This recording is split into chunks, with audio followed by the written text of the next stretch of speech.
yang disebut Aswaja versi Nusantara dalam kurung asli wejangan Jawa atau yang disingkat Aswaja. Assalamualaikum warahmatullahi wabarakatuh. Bismillah, alhamdulillah, wa syukuri nikmatillah, la haula wa la quwata illa billahil aliyul azim. Kita sebagai manusia yang dilahirkan di bumi Nusantara ini mempunyai banyak tradisi dari turun-temurun, dan di Nusantara ini telah bergonta-ganti agama yang masuk ke Nusantara ini. Akan tetapi ajaran nenek moyang tetap terjaga sampai saat ini. Pernah kami mendengar cerita seorang begawan diundang ke India, dan di salah satu kuil diminta untuk berlutut ke salah satu patung dewa titik-titik, dan begawan tersebut tidak mau dan dipaksanya. Pada akhirnya ada kejadian yang mengejutkan, patung dewa titik-titik roboh dan patah. Karena si begawan itu masih berpegang dengan ajaran nenek moyang.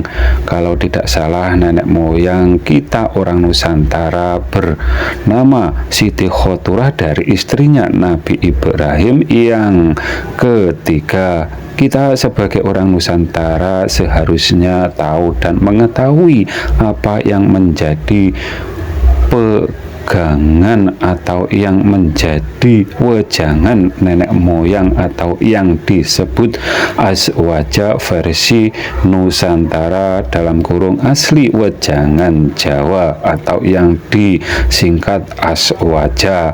Karena yang diwejangkan nenek moyang kita sebagai orang Nusantara yang kurang lebihnya zatnya Tuhan yang menciptakan alam semesta ini tan kenoki noyo opo atau tidak dapat disamakan dengan makhluknya. Begitu juga dari Aswaja atau asli wejangan Ahlu Sunnah wal Jamaah. Di kitab suci Al-Quran menjelaskan, jangan samakan, jangan sekutukan zatnya Allah Subhanahu wa Ta'ala dengan makhluknya, yang artinya atau pengertiannya sama dengan wejangan nenek moyang kita. Karena memang dari Nabi Adam sampai ke baginda Nabi Muhammad Shallallahu Alaihi Wasallam satu tauhid, satu Tuhan, satu tujuan.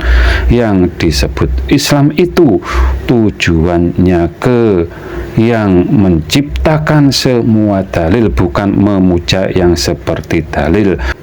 Dan yang demikian dijelaskan di kitab Injil. Awal kejadian itu firman, yang artinya tidak ada firman yang menyerupai, yang menyamai, apalagi yang melebihi kitab sucinya.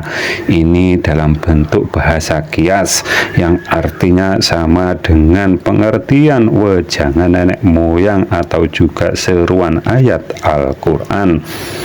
Ironisnya dan miris, saat ini kita sebagai Islam Nusantara atau NU dipimpin yang berakidah ke-Syiah-Syiahan, dan pernah kami melihat videonya. Beliau berkata, bila kita panen padi dianjurkan bersyukur ke Dewi Sri. Itu bukan ajaran dari nenek moyang kita orang Nusantara maupun dari Nabi kita Nabi Muhammad Shallallahu Alaihi Wasallam. Itu dari agama tetangga. Sedangkan dewa dan dewi itu kalau di Jawa sama dengan pengertiannya saudara papat limo pancer. Dewa itu sebutan untuk yang pria, sedangkan yang perempuan disebut dewi. Diceritakan di sana yang ada duluan Mahadewa, setelahnya Dewa Brahma yang mempunyai muka 4. Di sana ada lingga yoni, janin yang dikandung ibu setelah berusia 120 hari. Ruhnya calon bayi tertiupkan atau yang disebut kun fayakunnya Allah Subhanahu wa Ta'ala. Setelahnya ruh bersaksi dan menyatakan hanya Dia yang berhak dituhankan.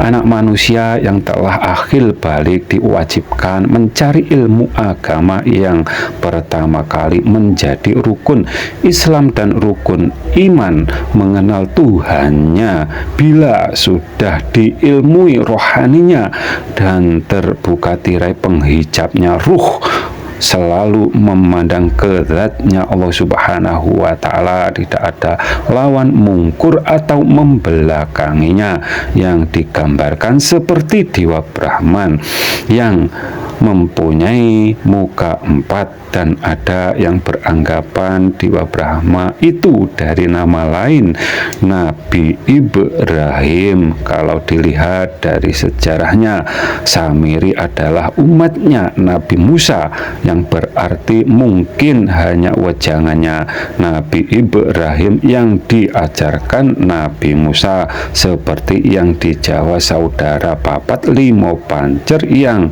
serupa dengan yang di sana. Dan sabda Nabi Muhammad SAW perbuatan yang menyerupai mereka termasuk golongan mereka, yang berarti serupa dan sama. Bila akidah atau tauhid yang menyerupai mereka yang salah maupun yang benar termasuk golongan mereka, yang salah termasuk golongan yang salah, yang benar termasuk golongan yang benar.